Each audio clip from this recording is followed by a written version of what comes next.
मानो हियो जान से छोड़बो नहीं आसान से मरलो पछीन के ले अइबो भगवान से।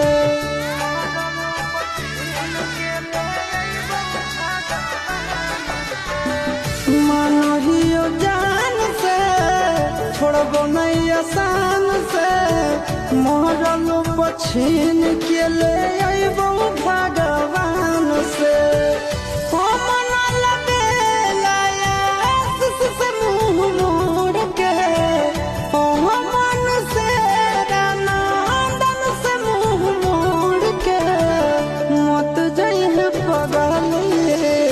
पगला के छोड़ के मत जाइए